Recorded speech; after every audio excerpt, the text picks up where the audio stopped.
Reka nongere mbahe ikaze mu dukurikiye kuri channel yacu. Mr Ernest niko nitwa nk'ibisanzwe. Searchinga izina Mr Ernest kuri YouTube channel, hanyuma ukomeze gukurikirana amavideo yacu, maze ukande subscribe, ukandi no kukazogera kugira ngo dushizeho ikiganiro ujye ubasha guhita ukibona. Uko niko kuri wabyumvise. Uyu munsi tugiye kuvuga kuki? Uyu munsi tugiye kuvuga ku gice cya kabiri cy'imyizerere shingiro ya Gikristo, kivuga kuri Kristo. Uyu munsi tugiye kuvuga ku gice cya kabiri, Kristo, inkomoko ya Kristo. Kuri Kristo turi buze kuvuga iki?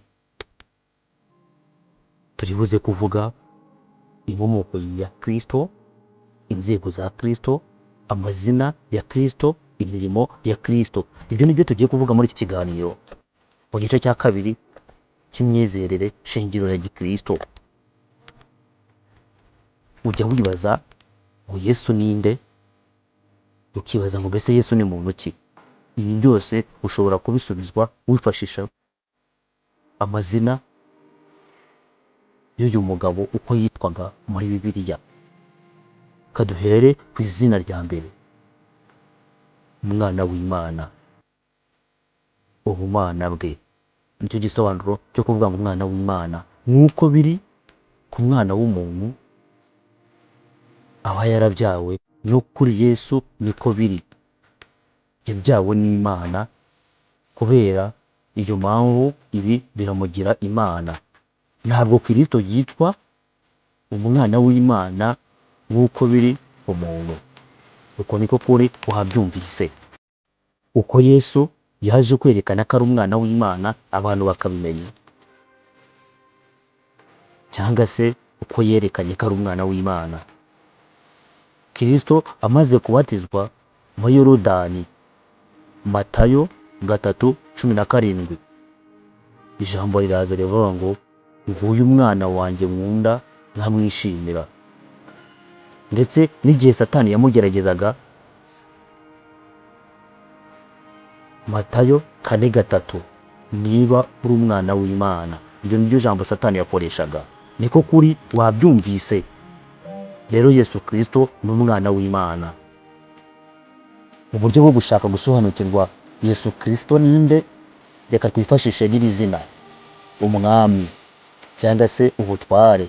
Ijambo umwami mu Kigereki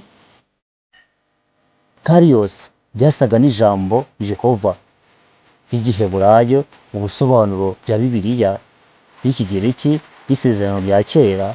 Ku bw'ibyo rero, ku Bayahudi kuvuga umwami Yesu ni ukuvuga Imana. Mu gihe cy'ingoma y'Abaromani, ubwo umwami yihaga izina ryo kwitwa umwami Kayizari, agasaba ko bamuramya, abantu bahise bumva ko yihaye urwego rwo kuba Imana. Niyo mpamvu Abakristo banze kumuha icyubahiro cy'Imana, banga kumuramya, bahitamo kurenganywa. Twifashishe n'iri zina umwana w'umuntu, ubumuntu. Iri zina rigaragaza ko nubwo Kristo ari Imana, ariko ari n'umuntu. Ubumuntu bwa Yesu butandukanye n'ubumuntu busanzwe, kuko we ari Imana yihinduye umuntu kugira ngo abashe gukora umurimo wamuzanye hano ku isi. Katuvuga no kuri izina Kristo, urwego rw'agakiza n'ubutumwa. Ijambo Kristo ni ijambo ry'Ikigereki risa n'ijambo ry'Igiheburayo Mesiya, risobanura uwasizwe amavuta. Iri jambo rijyana n'igikorwa cyo gusiga cyangwa se gusigwa amavuta nk'ikimenyetso cy'uko umuntu yerejwe umurimo wihariye w'Imana. Akenshi na kenshi hasigwaga amavuta abatambyi, abahanuzi ndetse n'abami.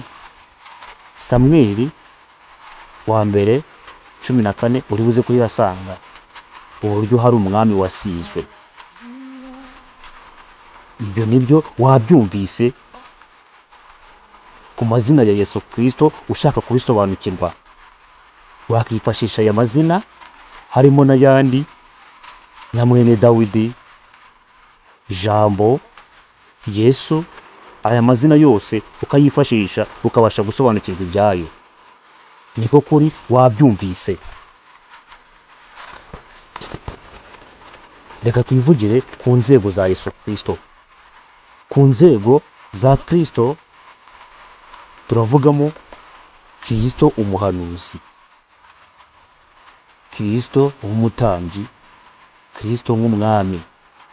Ni ukuvuga ngo ibi byose byari biri muri Kristo Yesu. Bivuze ngo Yesu yari umuhanuzi, kandi yari umutambyi, kandi yari n'umwami. Ibyo nibyo wabyumvise. Noneho mbere yo gusoza iki kiganiro, reka tuvuge no ku mirimo ya Kristo. Kristo yakoze imirimo myinshi, ariko hari imirimo y'ingenzi yakoze. Umurimo wa mbere Yesu Kristo yakoze, urupfu rwe. Inyigisho y'ingenzi mu isezerano rishya ibumbiye mu nteruro imwe gusa ivuga ngo Kristo yapfuye kubera ibyaha byacu. Abakorinto ba mbere 15:3 kugeza kuri 4. Umusaraba n'urupfu rwa Yesu ni inyigisho y'ingenzi kuruta izindi zose abakristo bagomba kwigishwa kugira ngo babashe gukizwa by'ukuri. Undi murimo Yesu Kristo yakoze w'ingenzi, kuzuka kwe. Kuzuka kwa Yesu ni igitangaza cy'ubukristo. Nicyo gitangaza gisumba ibindi bitangaza byabayeho. Kuzuka ni ijambo ry'ingenzi kuko ubukristo bwubatse ku muntu wapfuye akazuka.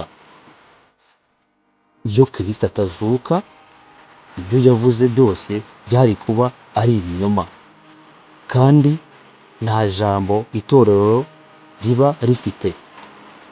Abakorinto ba mbere 15:12 kugeza kuri 22. Kuzuka kwa Yesu ni ikimenyetso cy'uko Imana yemeye igitambo cye. Ibyo wabyumvishe. Undi murimo w'ingenzi Yesu Kristo yakoze, kujya mu ijuru kwa Kristo, kwerekanye ko Kristo ari Kristo w'ijuru. Kwerekanye ko Kristo washizwe hejuru, Kristo umutware,